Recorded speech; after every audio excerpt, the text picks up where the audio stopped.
Ya, shalom kekasih Tuhan, anak-anak rohaniku yang ada di Betania Blessing Pasar Baru Jambi Gereja Betel Indonesia serta keluarga Limapat Rajani di Kota Bontang. Dan senang sekali hari ini saya bisa mengaturkan selamat menikmati hari kasih sayang. Dan itulah bagian di mana Tuhan sepanjang bulan ini akan lebih memberikan Anda rema tentang bagaimana hidup dalam kasih sayang Tuhan, dan kita juga makin mengasihi Tuhan. Hukum tertinggi dalam Alkitab itu tercatat dalam kitab Ulangan. Kasihilah Tuhan Allahmu dengan segenap hatimu dan dengan segenap jiwamu dan dengan segenap kekuatanmu. Yang mengatakan seperti itu, kasihlah Tuhan Allahmu dengan segenap tadi. Dan saya rindu supaya hari ini Bapak Ibu boleh menyatakan kasih Tuhan yang lebih lagi dalam kehidupan saudara. Dengan cara apa? Hidup mengasihi Tuhan. Sebab di dalam dunia ini cuma ada dua pilihan, Anda mau mengasihi Tuhan atau mengasihi dunia ini. Kalau Anda mengasihi Tuhan akan menjadi serupa seperti Kristus. Tapi kalau Anda mengasihi dunia seperti Roma 12 ayat 1 dan 2, Anda akan menjadi serupa dengan dunia ini. Kelakuan, perbuatan, tabiat, dan karaktermu seperti orang dunia. Itu sebabnya mari kita belajar, walaupun kita tinggal di dunia, tapi kita adalah warga kerajaan sorga yang harus membawa citra kehidupan sorga, citra pemilik sorga dalam kehidupan saudara, dalam rumah tangga, kemudian pekerjaan, pelayanan, dan dalam kehidupan sehari-hari. Dan yang paling menarik adalah dalam kehidupan kita adalah, minggu lalu saya sampaikan bagaimana kita diajar untuk mengerti bagaimana hidup kita sebagai pintu gerbang itu. Karena memang kekasih Tuhan, dalam Mazmur 24 ayat yang ke-7 berkata, Angkatlah kepalamu, hai pintu-pintu gerbang, dan terangkatlah kamu, hai pintu-pintu yang berapat-apat, supaya masuk Raja Kemuliaan. Siapakah itu Raja Kemuliaan? Tuhan Raja. Nah, kata angkatlah pintu gerbang, angkatlah wajahmu hai pintu-pintu gerbang, itu bicara tentang pengakuan dan penyambutan. Jadi Bapak Ibu harus mengakui bahwa Yesus adalah Tuhan Raja Kemuliaan itu yang harus kita sambut dalam hidup kita.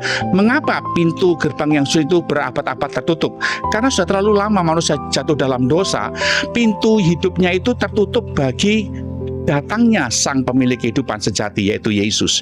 Mereka menjadi pribadi yang sungguh-sungguh akhirnya menutup diri untuk Raja Kemuliaan untuk masuk, dan hidupnya menjadi pribadi yang serupa dengan dunia ini. Itu sebabnya kekasih Tuhan, saya mengajak supaya setiap saudara dan saya boleh belajar mulai hari ini kita mengangkat wajah, mulai mengakui bahwa hidup kita ini punyanya Tuhan Yesus, dan Dia harus datang dalam hidup kita, dalam kemuliaannya, untuk Dia boleh menyatakan yang namanya karakter dan kehidupannya dalam kehidupan setiap saudara dan saya. Itu makanya berita utama dalam kedatangan Yesus adalah kerajaan Allah. Kerajaan Allah, Basileia dalam bahasa Yunani, yang artinya pemerintahan, kedaulatan, dan kemutlakan Allah dalam kehidupan saudara dan saya. Itu sebabnya kekasih Tuhan, saya mengajak supaya setiap saudara dan saya pada hari ini boleh mengerti baik-baik, supaya kau mengangkat wajahmu. Siapakah pintu gerbang? Ya, Anda sendiri. Hatimu adalah pintu gerbang itu, yang harus selama ini sudah tertutup untuk Kristus, sekarang mulai dibukalah untuk Kristus. Biarkan Dia masuk dalam kehidupan saudara untuk membawa kehidupan saudara. Di pintu gerbang itu tempat di mana Anda boleh membuka hatimu supaya Dia masuk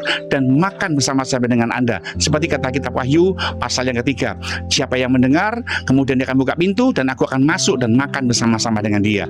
Makan bersama itu bicara tentang penyatuan pikiran dan perasaan, di mana kita ada silaturahmi, ada unek-unek yang tercurahkan, dan juga ada fellowship sehingga menjadi satu Anda dengan Kristus yang ada di dalam hatimu. Mari biarkan Yesus hadir dalam hidupmu dan makan bersama-sama dengan engkau, yang bicara tentang kesatuan hati. Jadi kalau kita menjadi orang Kristen, kita menanggalkan semua pola pikir dunia, kita menanggalkan semua pola pikir yang egosentris, dan biarkan hari ini kita tutup itu hati kita untuk hal-hal seperti itu, dan kita buka hati kita yang sudah sekian lama tertutup untuk Raja Kemuliaan. Sekarang kita buka pintu hati itu untuk Raja Kemuliaan masuk dalam hati saudara. Orang yang sadar bahwa hatinya adalah pintu gerbang, dia akan mengalami perubahan karakter yang luar biasa. Dia nggak pelit lagi, dia nggak cabul lagi, dia nggak suka dendam, dia nggak suka tersinggungan, dia nggak suka yang namanya sirik dan dengki iri, kemudian dia nggak suka memberontak. Yang ada adalah karakter Kristus yang penuh dengan penundukan diri, kelemah lembutan, dan kerendahan hati, serta penuh kasih. Kalau itu kau miliki dalam hidupmu, maka engkau telah menyambut sang Raja yang kau akui sebagai pemerintah dalam kehidupan saudara. Kekasih Tuhan, doa saya sebagai Bapak Rohani buat cabangnya di Jambi dan di Bontang dan dimanapun Anda berada, supaya hidup Anda sebagai pintu gerbang itu boleh menyerahkan dirimu kepada Tuhan, sehingga hidupmu mengalami terobosan dari hari ini sampai Dia datang menjemput Anda. Angkatlah wajahmu, hai pintu gerbang yang telah berabad-abad tertutup. Bukalah hatimu untuk Sang Raja Kemuliaan. Kamu hanya boleh tutup pintu hatimu hanya untuk hal-hal yang buruk, hal-hal yang kurang berkenan.